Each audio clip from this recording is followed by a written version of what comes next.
Igitondo cyiza abakunzi b'amakuru y'ahandi. Ikoboyi y'ubururu.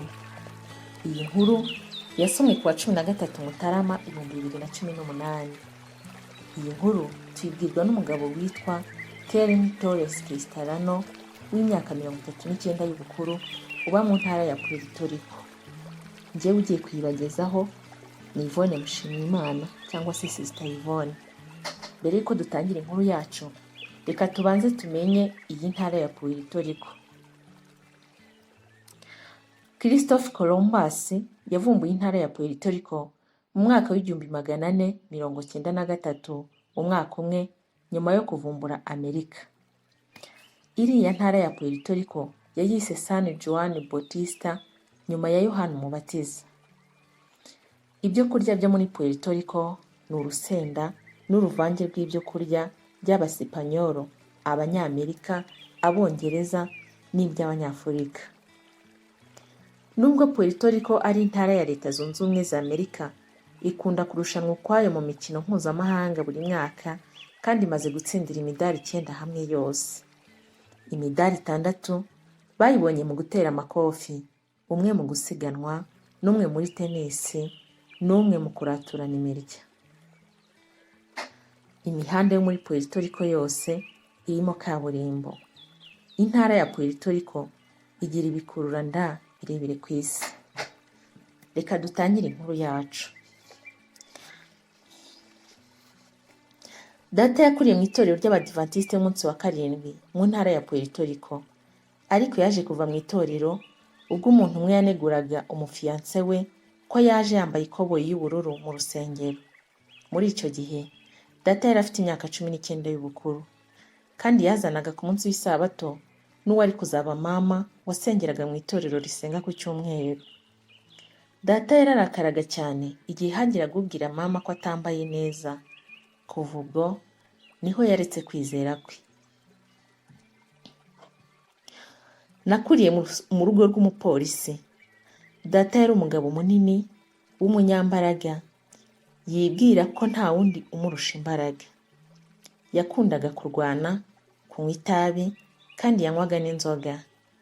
Yakundaga kumbwira jye na murumuna wanjye ati, umunyambaraga gusa niwe wivana mu muhanda.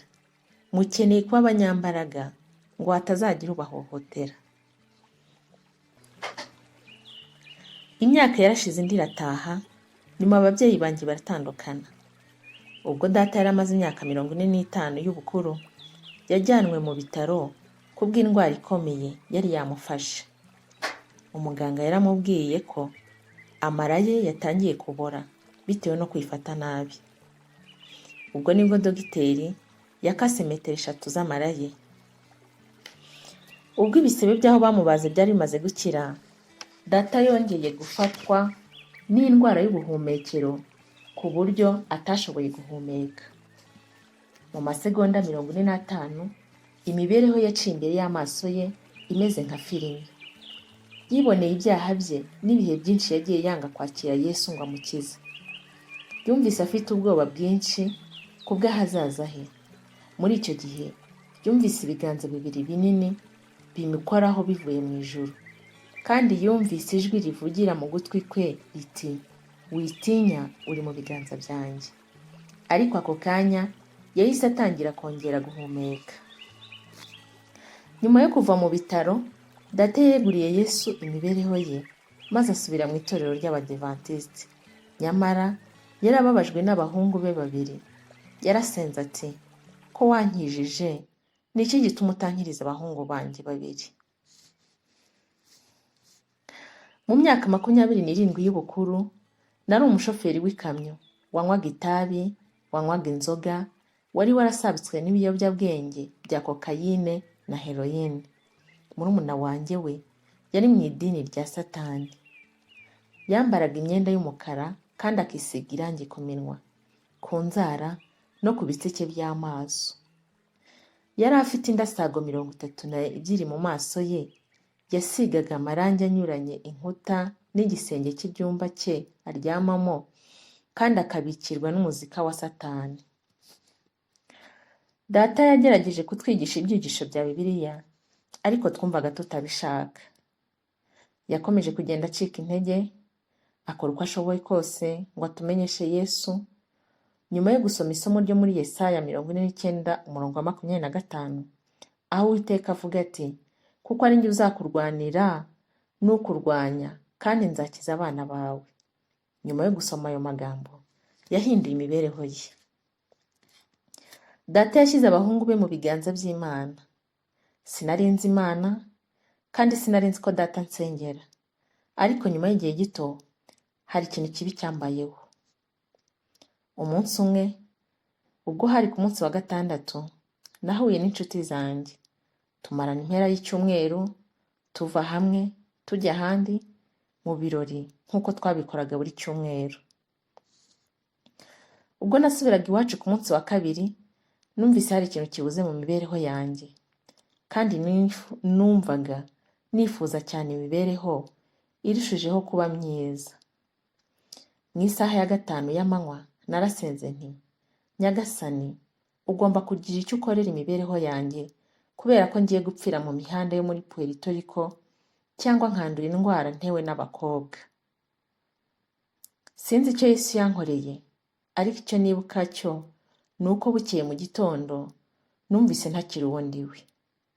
Numvise ntagishaka kunywa itabi, inzoga cyangwa ibiyobyabwenge. Nashakaga gusa gukorera Kristo. Sinongeye gukoresha ibyo biyobyabwenge ukundi. Ubu maze imyaka 10 mbiretse, kandi ndi umupasitoro w'imyaka 39 y'ubukuru wo mu ntara ya Puerto Rico. Narongoye umugore mwiza w'umudivantiste w'umunsi wa 7. None ubu dufitanye abana 5. Umuvandimwe wanjye akorera Imana mu itorero ry'abadivantiste muri Leta Zunze Ubumwe za Amerika, mu mujyi wa Boston, kandi nagize amahirwe yo kubatiza mama mu myaka 5 ishize. Data wari warishumbushije undi mugore, ubu ni umudivantiste w'indahemuka mu ntara ya Puerto Rico. Mu myaka myinshi yashize, jye na data twakundaga kuganira, duseka ko tuzajyana mu ishyirahamwe ryabo ryo kunywa inzoga.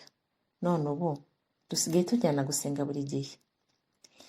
Niba Yesu ashobora kudukorera ibi, ashobora no kubikorera buri muntu wese. Kerim Torres Castellano yakoze nk'umupasitoro mu gihe cy'imyaka 7. None ubu ariga icyiciro cya 3 cya kaminuza mu iyobokamana muri kaminuza y'abadivantiste b'i Mayagüez mu ntara ya Puerto Rico. Umugabane w'amaturo y'ishuri ryo ku isabato w'iki gihembwe azafasha kaminuza kubaka ikigo cy'ibwirizabutumwa kugira ngo gishobore kugera ku bantu bo muri iyo ntara. Mbibutse ko iyi nkuru yasomwe ku itariki 13 Mutarama 2018. Ubwo iyo niyo yari intego y'aya makuru y'ahandi. Mwakoze gukurikira inkuru yacu ikurikiraho, tuzayisoma ejo. Iravuga ngo umwamikazi w'Ubwongereza n'umwami w'ijuru. Mugire umunsi mwiza.